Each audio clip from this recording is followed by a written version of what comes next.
Welcome to another war game review from theplayersaid.com. My name's Alexander. And I'm Grant. And today we're taking a look at French and Indian War. Aptly named. Yep, the title does not mess around. So this covers 1757 to 759, so it's the kind of middle to the later part of the war. Yeah.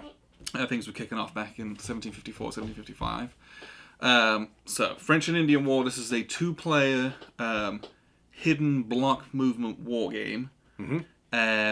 It plays in under an hour, or at most an hour. I would think it'd be right at an hour. Yeah. Because there are 3 turns with potentially 12 segments.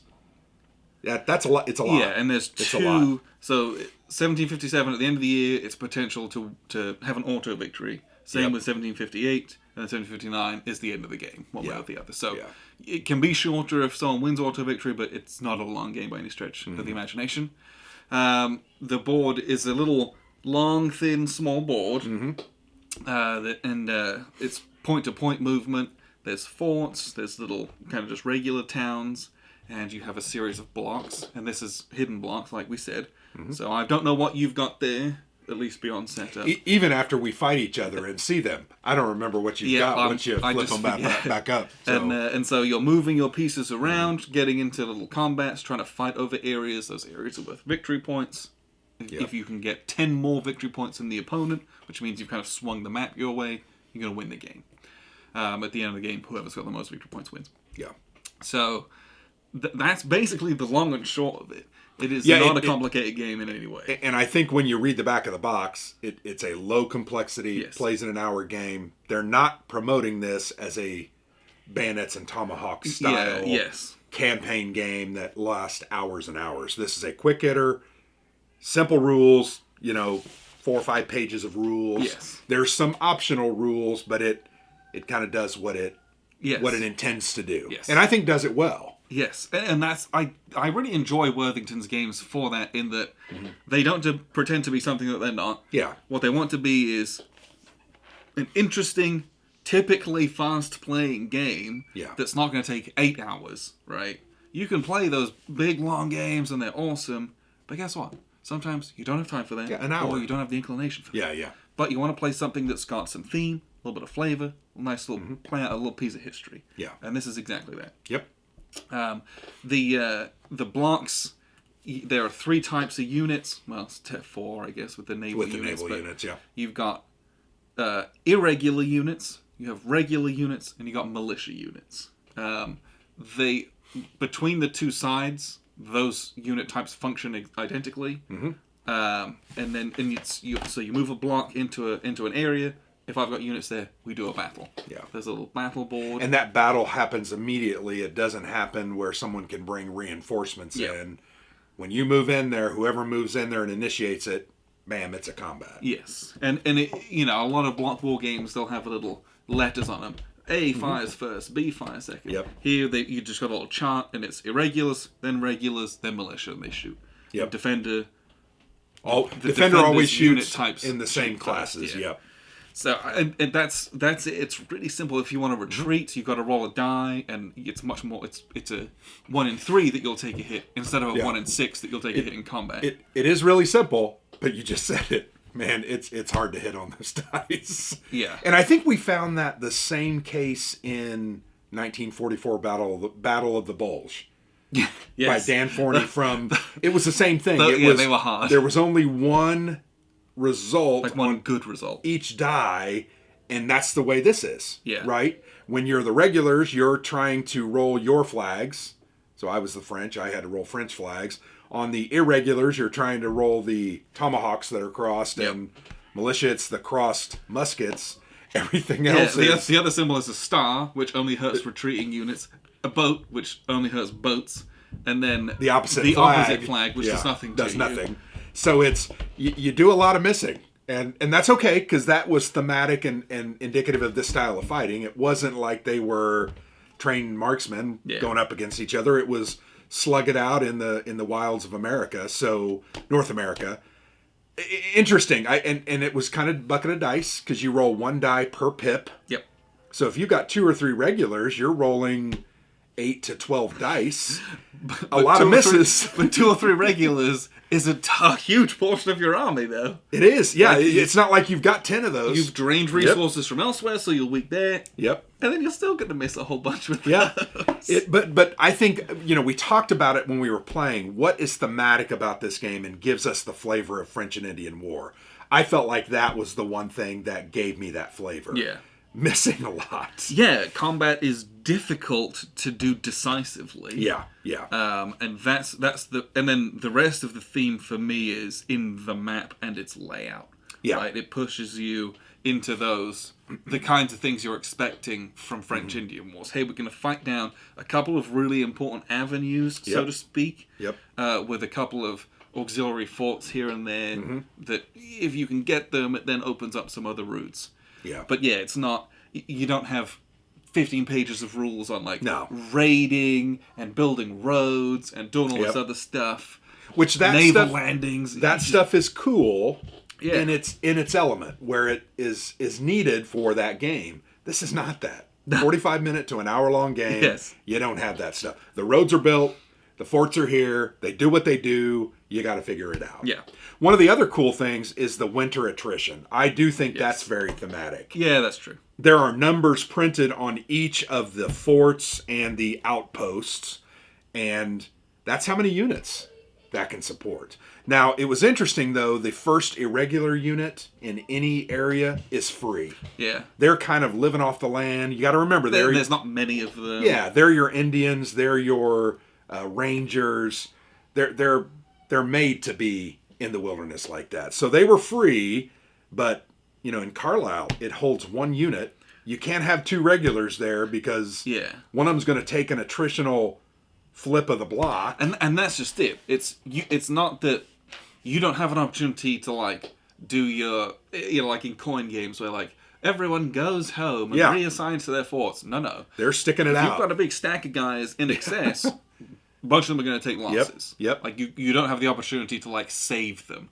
You have to prepare for that beforehand. Absolutely. By de-escalating and moving guys back, but then you open yourself up to that late counter. Yep. It's so that is a little neat aspect. And it was interesting because I could see in segment 9, 10, and 11 before we got to that winter round, and you actually roll a die, it can go one more. Yeah. I was kind of like, I've got 2 units here.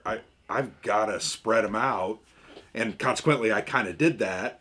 And that was, to me, that felt thematic. Yes. No, you can't hope to have 4 units sitting here in Fort William Henry and survive. They're just not going to.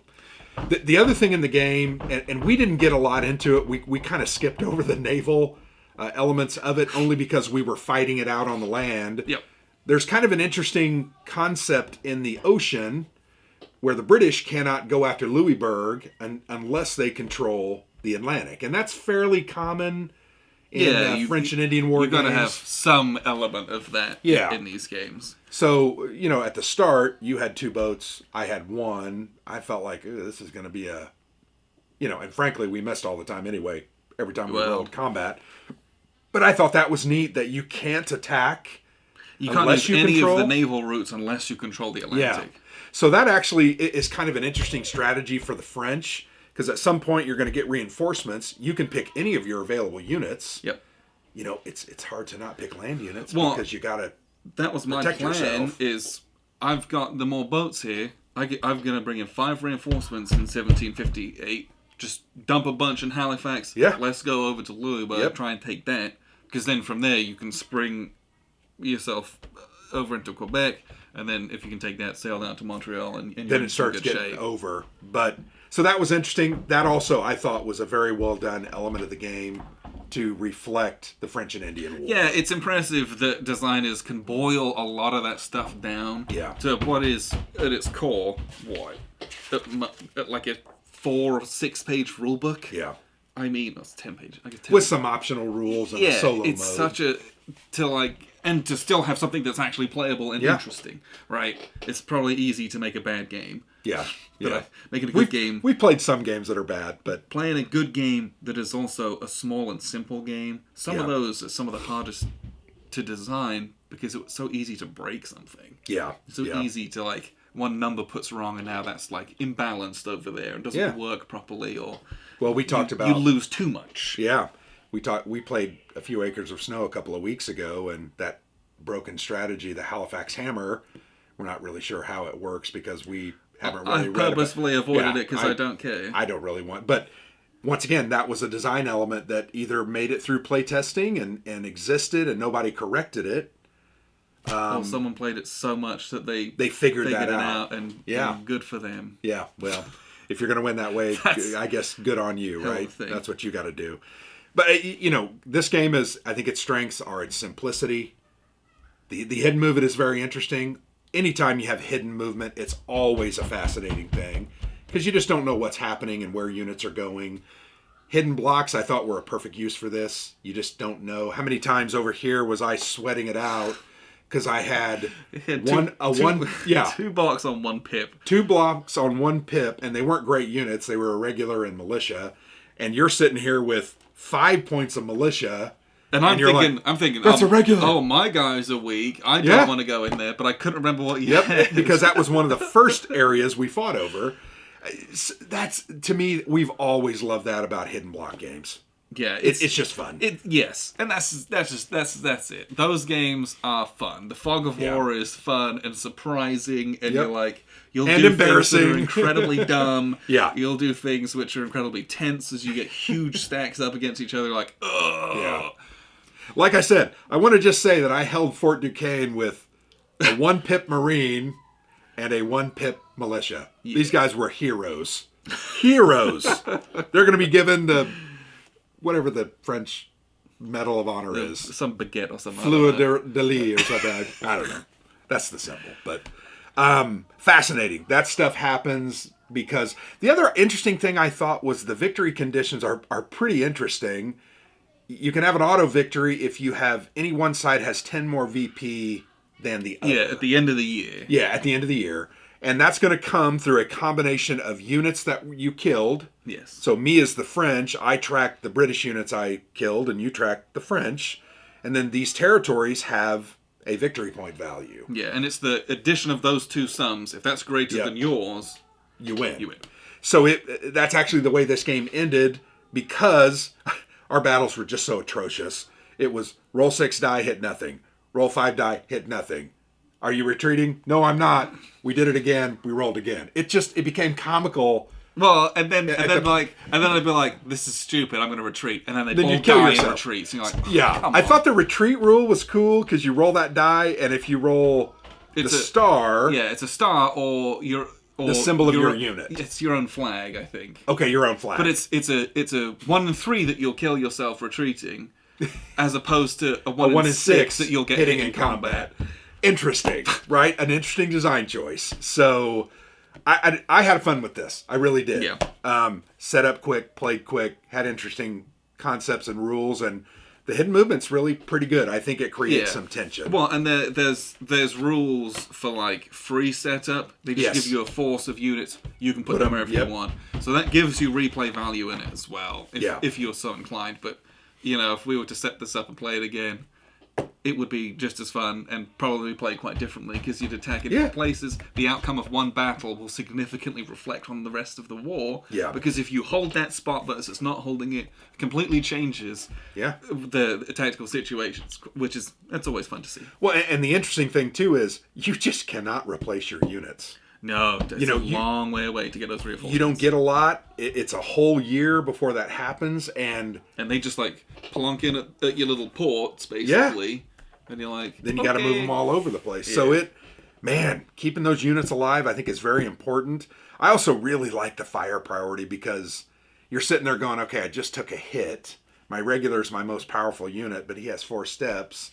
I don't want to lose my militia to give you a victory point, but he sucks kind of bad. He's not really going to... They all suck pretty bad. Or do I lose a unit who's higher fire priority, but who's already shot? Yeah. But because next round you won't get that fire first, but he's already done his job. Yeah. Those choices are great, and I like how they included... I always enjoy things that are fire priority. Yeah. That ABC concept. It's I don't know, it's just a fun way of doing combat. Yeah.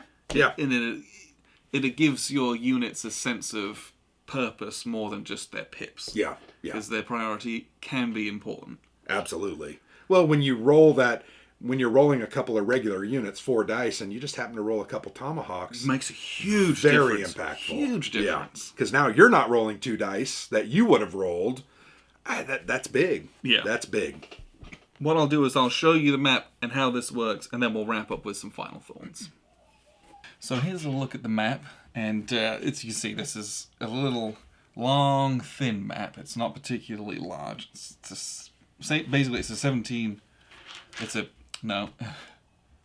an 11 by 34 inch map is what it is. So it's a regular 22 by 34, just split in half horizontally. So you've got all of what you would expect in here. So we've got Louisburg and Halifax up here, and then all the way down here, you've got Fort Duquesne and Fort Niagara. It doesn't go all the way down to Detroit or anything like that over here. It's just this section. And it's point-to-point movement, as you can kind of see these tracks in between areas. There's a few of these blue water lanes. You have to control the Atlantic and be the only one with ships in the Atlantic to be able to use those. And then the different areas are either these circles, which are just regular kind of outposts or towns, or they're these pentagons, which are forts. And they're big, bold ones. And then there's New York and Philadelphia, which are also fortified as well with their big outlines. So, basically, you have 11 turns within a year, and so you're going to take 11 actions.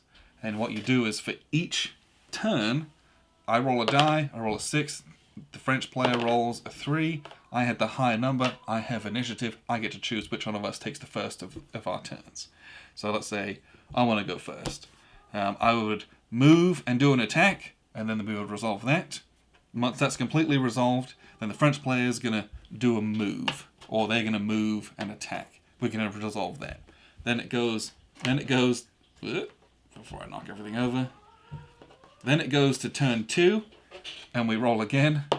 I roll a 2, French player rolls a 1, I get to choose who goes first again for the second turn. And so you're going to do that 11 times, and then you're going to roll a die to see if there's a 12th turn or if winter comes early.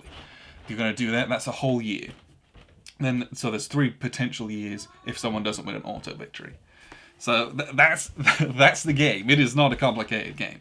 When it's your turn, you've got 1 move, which means you can move blocks from one space to any other space or spaces that are adjacent to it. So this guy would be able to move here, here, here, or here. If I've got multiple units, they can move as a stack together, or they can separate. I can just move 1, or I could move both of them here, for example. If you're moving irregular units, which are these little green ones, they can move 2 spots, right? These are the light units. They've got more freedom of movement and are more well-suited to moving across the rough terrain here. But that's basically it. So when you move in and do an attack, we've got a little battle board that we go over to. And the battle board is right here. And we will just set this here. Let's set it right here. So I'm attacking Fort Carillon. So the French player has a full-strength regular, and I have a full-strength regular and a full-strength irregular. And so you can look, we have these target priorities, first, second, and third, first, second, and third. The defender always shoots first and applies their hits before the attacker does. And attacking militia and irregulars take a -1 die roll, or -1 die penalty in the first round of combat against a fort. So I don't have any irregulars, the French don't have any irregulars, so we just bypass that first fire. Then we go to second fire, where we've both got regulars, so the defender shoots first. So the defender looks at their pips, they've got 4 pips at the top of their mark. They're going to roll 4 dice. And we'll look at these nice little custom dice here, let's roll them. And regulars hit on the symbol that's here. So these 3 fleur-de-lis on their little flag, that's what they hit on. So this is 4 big old misses. So now the British regulars fire. They're looking for a Union Jack, which they miss horrendously. But we rolled 3 of the French ones, that's funny. So nothing doing there. Now the French don't have any militia, but I do. So I'm going to roll 3 militia, looking for these rifle militia. and I rolled nothing. So that's the first round of combat. Oh, I was only supposed to roll 2 after I said that. I was only supposed to roll 2. Cool, they're both misses, imagine that. Because of that -1 penalty. Now we get into the second round of combat. I, as the attacker, can now optionally retreat if I was so inclined to do so. I am not. And then the defender has the option to retreat. They too will not retreat. But now it's the second round. I don't suffer that -1 die penalty. So then you keep going combats until someone retreats or one side is eliminated. So they're going to shoot. Pow pow. They did 1 hit. I'll take the hit on my militia. Why not? Then I'm going to shoot my regulars. I miss again. How classic. And then I'm going to shoot my militia. And the militia also miss. As you can see, there is a lot of misses. So now it's the third round of combat. The attacker has to declare whether they're going to retreat. Let's say I'm going to retreat. Sorry, I'm not getting anywhere, not making any progress. For every unit, I have to roll a die. So this first guy I'm going to roll. And I rolled a Union Jack. So that means I take a hit.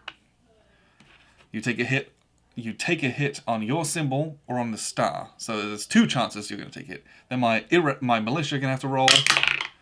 And they roll the boat, which is a nothing.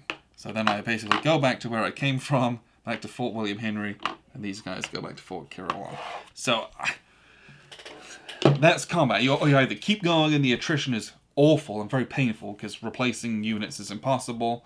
You'll get some reinforcements on the board, but if you take losses, they're gone out of the game. If you can eliminate a unit, you get a victory point for having done so. And then if you take areas, this is a victory point. These are 2 victory points. Up here, New York, Philadelphia is worth 3 or 4 victory points.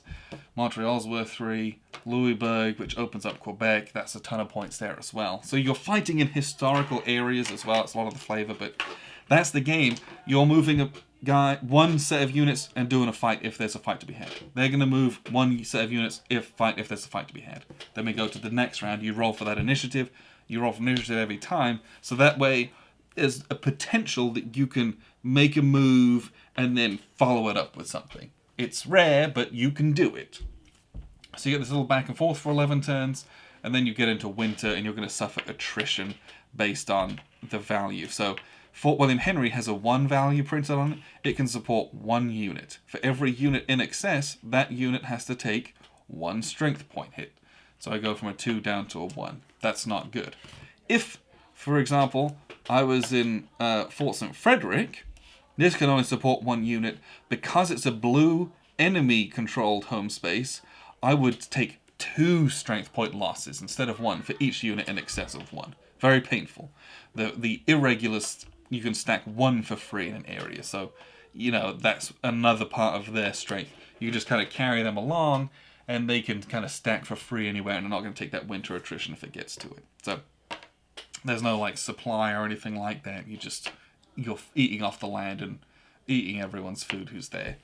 That's the game though. It is not a complicated game. It plays very quickly. You roll a ton of dice in these combats. As you can see, I roll a bunch of dice and hit hardly any. And if you've got multiple units in there, you start chucking away. But it still plays in a very reasonable amount of time, in about an hour or less. So what we'll do is we'll wrap up with a few final thoughts. So that was a look at the game. It does exactly what it says on the tin. Yeah. It was enjoyable. I would play this again. Mm-hmm. This is it's a light war game. Yes. And there is always a place for that in my collection. Well, and a block war game. We love block war games. We've enjoyed them. I mean, some of our favorite games are Richard III and Pacific Victory, and they're just fun games from Columbia. And those like Richard III, Hammer Scott, those are CDGs. Yes. Got this whole extra hand management. This even strips that away. Yeah, it's you just simple. got your 11 turns. You roll on for initiative. I move. Do one move. You do one move. And that back and forth with just I know you can only do one thing. Almost makes it feel chess-like. Mm-hmm. Yeah, absolutely. And I don't know. We don't play a lot of games that give me that feeling. Mm-hmm. I feel like, it's always I move all my guys, and you move all your guys. Yeah. But the one where it's I move one pawn, mm-hmm. you move one pawn, mm-hmm. I move one little stack of blocks, and you move one. That's neat. Well, it's that concept. We just don't play a lot of that, and it's cool. Yeah, it's that concept of maneuver. You're trying to get into position to do what you need to do. Yeah, I also like that. This game has come fairly highly recommended by a couple of our friends, David Thompson, the designer, he loves it, and then Pete from Michigan. I can't remember Pete's name, but we have played with Pete. We've seen him at different activities. They both really love this game, and now I see why. I think I asked you before this. So, what are they raving about? Because it's simple. But I think that's what people like. Yeah, in its simplicity, playable. In its simplicity, I think it's playable. It has some beauty and some elegance in the way things work out. You can play this with anyone. Absolutely. It is not a complicated game. Yep. But you have enough choices where you have stuff to think about and stuff to do. Yeah. Yeah. That's a huge credit. And I also think the outcome on this one is going to, it's going to change every game. Yeah. Because of the dice. Yes. Lots of dice. It's kind of a bucket of dice without having 15 dice. I mean, you're rolling a lot every turn and, frankly, missing a lot too. Oh, gosh, but fun. I had a good time. Great production. Yes. They've started doing these little custom plastic inserts. Which is really nice. Well done. It's got a cover. It has a full lid on it too, which is nice. They've done that, I think, in their last, I want to say 5, 6, 7 games. And when you get all the spares. Yep. So that if you lose one, there's spare blocks and spare stickers. Yep. And then, 2 sets of rules. We always talk about that. And then you've got the pad if you want to play with the hidden simultaneous movement. Yep. That's you write down moving from this space and you say which units are going where. And there's a little key. And if you're playing that way, it's not just that the movement is hidden and programmed, it's simultaneous. Yep. So you both reveal your orders and you both move at the same time. That can trigger a combat in what had been a neutral space that you didn't know was going to be full of units. Yeah. Or you can cut off units that are moving twice so the irregulars can move a little bit further. You can meet somewhere in the middle and stop what someone was doing. So that's very different than you can also play it without that rule. Yes. And it's I move 1 stack of units, and then if we come in contact, we have a battle, then you move a stack. So that's very static. I think the hidden movement is a little more dynamic. Yeah, and it offers something very different. Yes. And I think it's cool that they were able to put that into the game. It's probably that's got a little bit more flavor to it. Yeah. Because you didn't have the operational knowledge that you have if you're doing I go, you go. Yep. You just think that didn't exist, right? Yeah. And so playing with the hidden simultaneous movement is going to give you probably a bit more of the tension of what's going to happen. Yep. It more mimics that state of confusion that they couldn't see through the forest to see where troops were. Yeah, they had to rely on scouts and that forward takes troops. So much time, and so it's a big country. You big get area. You get the option to do that. You can play with or without. It's fine either way. Yeah. Which again, you can just tailor that to who you're playing this with. If I was going to play this with my kid, I would not use that movement. Right. You would do that. That's just a bit bit more involved. Yeah. Yeah.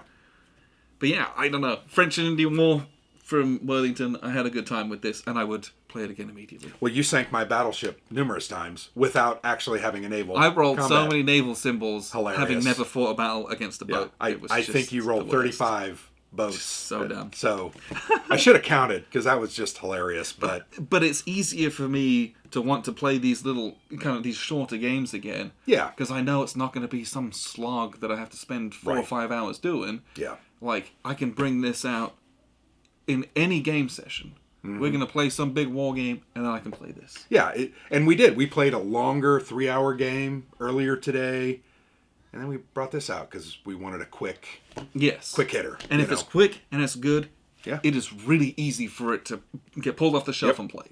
This will stay on my shelf because I think it's very interesting. Yeah, if it's quick and it's bad, I'm never going to play it. Yeah. Right?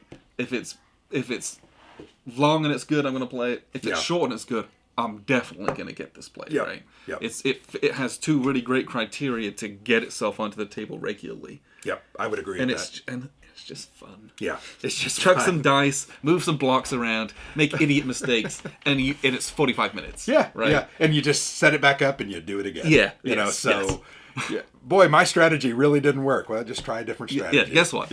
Or do the same thing again and roll better next time. Yeah, exactly. Try to roll better. Yeah. So, French Indian War, 1757 to 1759 from Worthington. Check this out. If I don't know. It's a good little French-Indian war game. Yeah, there's no doubt. Thematically, it might be a little bit on the lightest. Like, there's other French-Indian war games where like so deep and rich. Well, this is just doesn't pretend to be that. Well, 3-4 weeks ago, we played Bayonets and Tomahawks 2 weekends in a row. All day affairs, very, very involved. Lots of different things happening. Lots of strategy, like you mentioned, road building and lots of stuff. You don't do that stuff here. It's all boiled down into movement. And that's fine. That's what it is. Moving around, doing some attacks, making it happen. It's what makes it good, because you can play it in an hour. Yes. Now, I'll go back and play Bayonets and Tomahawks any day of the week. They fill two very different but you got to prepare for that one, right? Yep. This one, I'm going to throw it off the shelf. We're going to play this. Yep. We play this with our father-in-law, our kids, and bam, you're good. Yes. So anyway, had a great art too. Oh yeah, it's nice. I think it really looks good.